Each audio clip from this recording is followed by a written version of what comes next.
ತಿಂದು. Where is Asif? ಆಸಿದ್ ಪಾಪ ನನ್ನ ಬ್ಯಾಗ್ ಹಿಡ್ಕೊಂಡು ಕಾಯ್ತಾ ಇದ್ದಾರೆ. तो यहीं पे मैं रुकाऊंगी. ಇಲ್ಲಿಂದನೇ ಲಿಫ್ಟ್ ತಗೊಂಡು ಅಸ್ಸಾಮಿಗೆ ಹೋಗ್ಲೇಬೇಕು. ಪಾಪ ಈ ಹುಡುಗ ಬೇಡ ಅಂತ ಹೇಳ್ತಾರೆ ಅದು ಏನಾ. ಕ್ಯಾಮ್ರಾ ಹಿಡಿದು ಲಿಫ್ಟ್ ಕೇಳಿದ್ರೆ ಕೊಡಲ್ಲ, ನಮ್ಮ ಹತ್ರ ಬೋರ್ಡ್ ಬೇರೆ ಇಲ್ಲ. ಅಯ್ಯೋ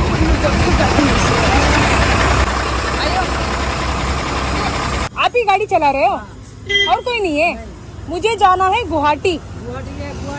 कितना किलोमीटर जा रहे हैं आप? काम कीजिए ना, घंटा मोड़ जाइए, चला जाइए.